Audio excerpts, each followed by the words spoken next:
welcome to the Lung Cancer Living Room, coming to you live from Colorado. We're really happy to be out here in Cherry Creek tonight. Thank you for having us. Welcome to everyone signing in online. For those of you who don't know me, my name is Danielle Hicks, and I'm from the Bonnie J. Dario Lung Cancer Foundation. My role at the foundation is overseeing all of the patient programs and services, education that we provide. So with that, I'm going to turn it over to the team, and I'm going to start with Dr. Camage. But then I'm going to ask everybody to kind of talk a little bit about the very first question.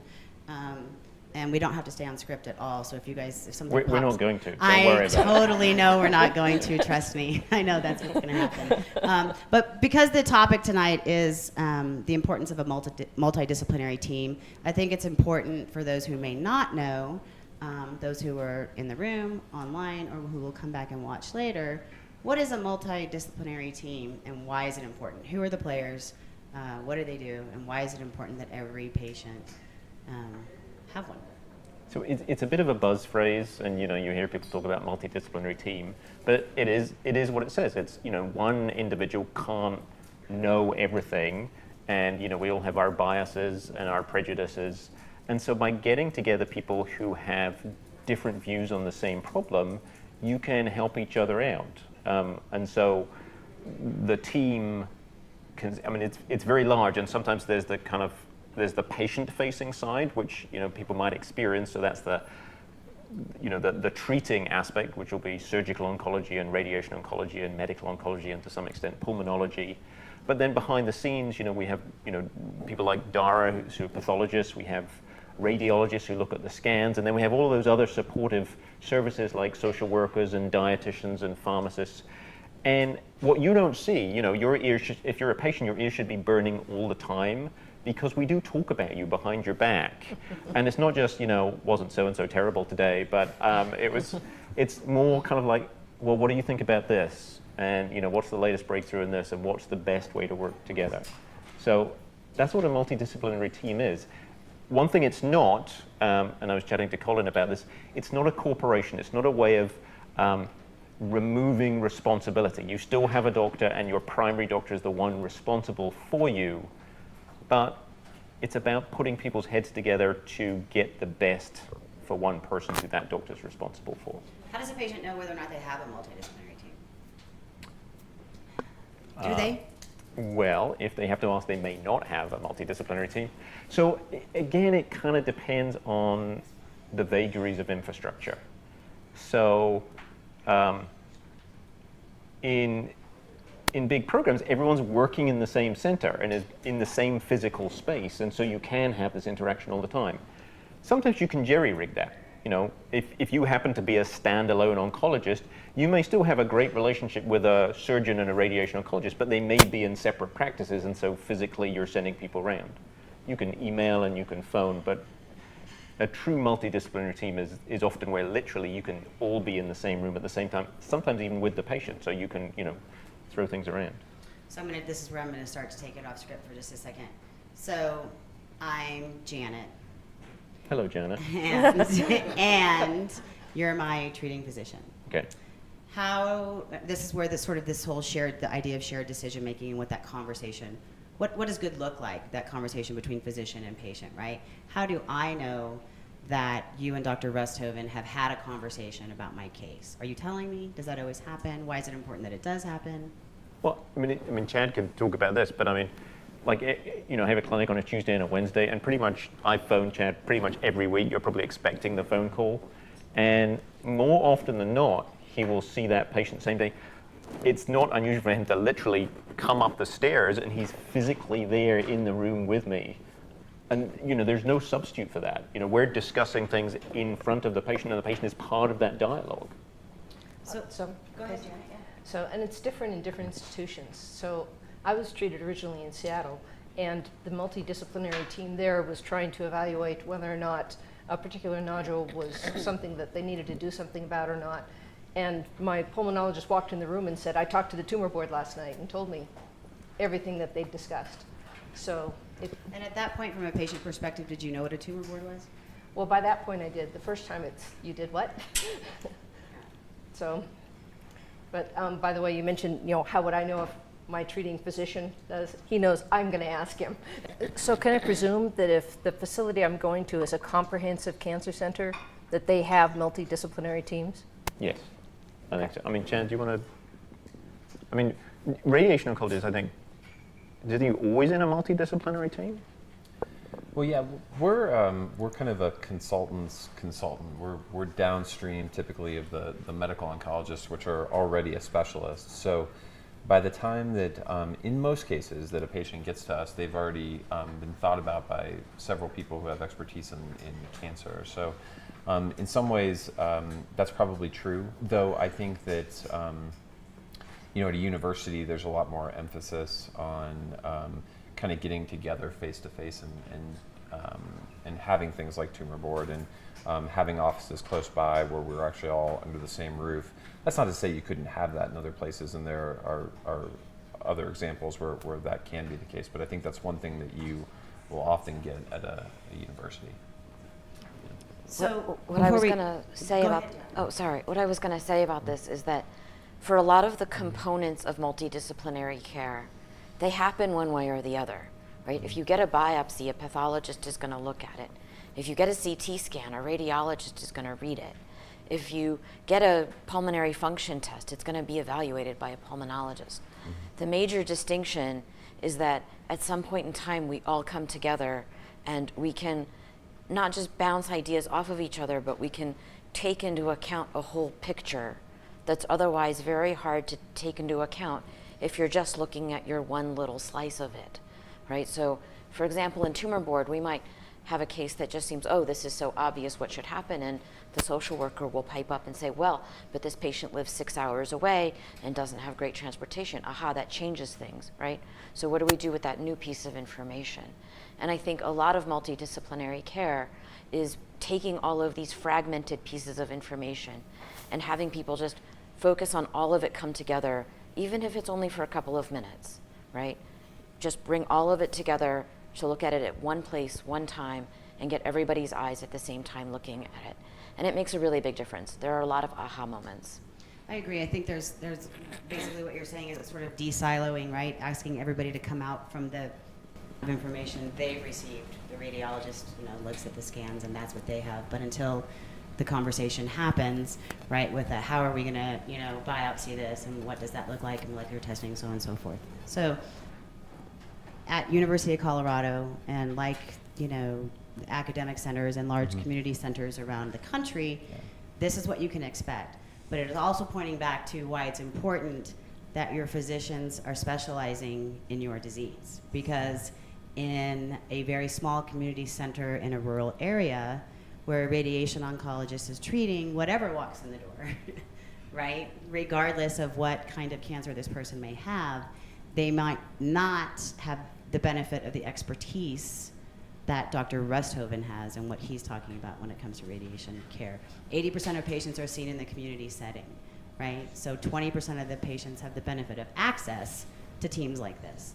So it's important that, again, I'm pointing back to meetings like this, to be able to reach patients who don't have that access so that we can help them to engage in this conversation with their physicians. And with that, Can yes, please. Since you're talking radiation oncology, could you explain to patients why sometimes they can have stereotactic radiation and in other times it's not possible?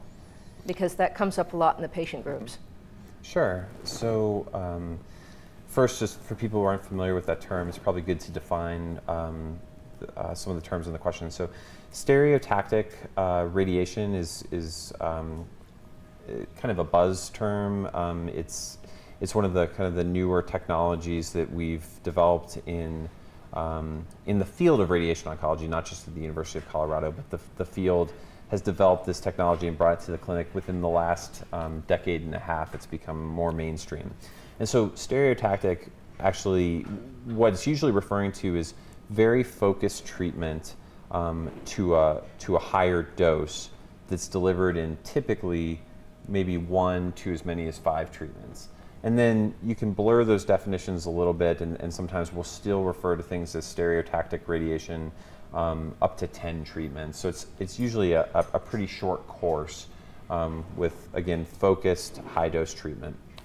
And there's a number of indications for treating tumors that way, but if you just wanted to kind of do it in broad strokes, what you could say is, if you're going to deliver a focused high-dose treatment, you have to have a very well-defined target, and it has to be not too large, because if you're delivering a high dose of radiation, if the area is too large, you start to worry about causing side effects or affecting other normal tissues and organs that the tumor may be close to. So common scenarios where we use stereotactic radiation, one of the scenarios is actually early stage lung cancers. So if someone has a stage 1 lung cancer, typically that means they have a very well circumscribed, well-defined target that we can treat without any lymph node involvement, and they don't have cancer in other areas of their body. So we're focusing on a well-defined area, and so we deliver a high dose of radiation in a very precise fashion to that spot with the hopes of eradicating and getting rid of the tumor for the rest of the patient's life. And with that, I want to go to Dr. Eisner, whose job it is to ensure that your treating physician knows exactly what your cancer looks like and how to treat it. So, Dr. Eisner, can you tell us a little bit about what you do? Sure. So I feel like I need to talk both about pathology in its traditional kind of classic sense, as well as molecular pathology, which is kind of the new frontier of pathology.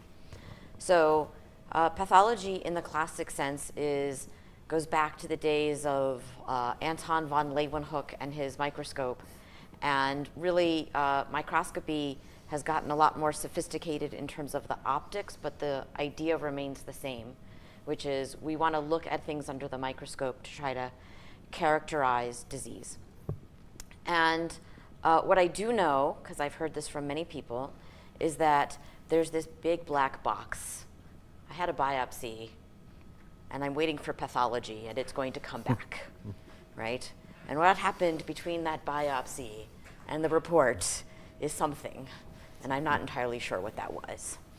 So I'm going to try to explain it to you, usually a little better done with pictures, but whether it's a biopsy or an FNA or a full resection what's an of some FNA? sort. Sorry, FNA is a fine needle aspirate, which is similar to a biopsy, but is a little bit less invasive in the sense that a very small needle is used to pull back and basically by negative pressure suck cells out of a lesion.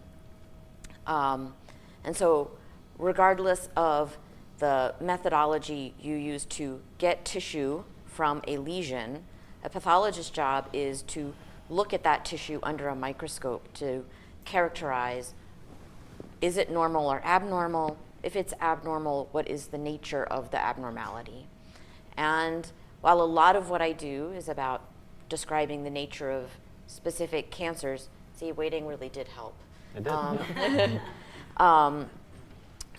There's the whole entire spectrum of everything that could potentially impact a tissue. So cancer is one of the things we think about, but we also think about infection, inflammatory diseases, lots of different things that can lead to an aberrant imaging or clinical symptoms that leads to a biopsy or an FNA. Now, you go, okay, that just tells me that you look at a microscope. You just said the same thing. How do you do that? Well, really what we do, and I'm going to talk more about a biopsy here, is we take that piece of tissue and we put it through some very fancy machinery where the goal of it is to essentially desiccate it into something that's much harder than the tissue you might just be able to touch and feel. So if you've ever been to see exhibits that were popularized 15, 20 years ago, Bodies. Body Works? Body Works, Bodies in Motion. I refuse to go and look at those. Like, gross me out. It was amazing. We know where you were during your anatomy class. Yeah, it's squeamish. Yeah. So if you've ever seen the Bodies exhibits, you know that that's a sort of plastinization. And we do something very similar with tissue. We take the tissue and we desiccate it, and we use a lot of chemicals. And at the end, when all of that is said and done, a piece of tissue, which is normally squishy and very deformable, and if I did this to it, I would make it hard to recognize, gets made into something quite firm. And then we embed that in a piece of wax, and we essentially slice that piece of tissue on what amounts to a super mini deli slicer. And we cut tissue at 4 or 5 microns thick. So we then stain that tissue and we can look at it under a microscope. And it's through the training of spending a lot of time with my eyeballs in a microscope that I can say that cell's normal, that cell's not, right? And we basically are experts at pattern recognition. We look at a whole cast of patterns, and diseases tend to cast themselves in patterns. And cancer is one of the different types of patterns we can see under a microscope. Now, you might have heard about immunostains, right? The tumor was positive for this and negative for that, and it turns into this crazy alphabet soup. It was positive for CK7, TTF1, and negative for, right? This is highly technical stuff about how cells differentiate, and the fact that some cells, when they differentiate, turn on some things and turn off other things in terms of their genes. In short, what we can do is we can take those super thin sliced sections, we can put special antibodies on top of them, and then we look for where the color indicated that antibody was sticking. So for example, TTF1, very common marker in lung cancer, I look for, is there color in the nucleus of these tumor cells, right? It's important because if there's color all over the tumor, the tumor cells, is not the same as it being in the nucleus of the tumor cells. So for every stain, I kind of have a mental Rolodex. This stain's supposed to look like this in these cells. This other stain's supposed to look like this in these other cells. If it looks like this in this cell, then it doesn't belong there, right? So it's this pattern of what belongs and what doesn't belong that allows us to characterize tissues as normal or abnormal using those stains. And it also allows us to characterize, this is a tumor that came from a lung origin versus this other tumor came from a colorectal origin versus this other tumor is a lymphoma, right? And that's how we're able to do those things both with how the tumor cells look in the microscope and with those immunostains. So moving beyond that, once we determine, or you determine, what you're looking at, that this is, in this instance, a lung cancer, what next? What are you looking for after that? Well, I think one of the things that's sometimes not apparent to people is while some pathologists sort of get cases delivered to them and there's a stack of cases and you're looking at the slides and you're reporting what you see on the slides, that's really just a very narrow slice of pathology, right? And if I work where I only report out what I see in the slides, I'm sort of missing the opportunity to be what I was joking with a friend earlier today is a diagnostic integratician, right? A lot of my job is diagnostic integration. And really for me, so much of the reward of the job isn't that, gee, I know what this is because I learned how to recognize it. It's, I looked at the patient's record and this helps make the whole thing make sense, right? I want to help make the picture make sense. And so depending on at what point in the process I'm seeing a pathologic sample, if it's a diagnostic biopsy, particularly in lung cancer, my number one priority is how do I get to a diagnosis of lung cancer while maximizing the material for the molecular testing I know we're going to need, right? If it's a staging case, if it's a resection for early stage lung cancer, my priority is how do I make sure that the physician or physician's assistant who was at the bench looking at the specimen took all of the pieces properly so I can arrive at the right final pathology stage, right? Yet again, in a different situation, which is a very active area of research for us, for patients who are on targeted therapy and experience a progression on therapy, oftentimes we want to biopsy those lesions so we can try to understand what is driving that progression, right? And that's yet a different mindset for me. What does this look like now? Does it look mostly like tumor response? Does it look mostly like necrosis? What does this look like and how does that integrate into what I know about this lesion and this patient's past care. So that's kind of the pathology piece.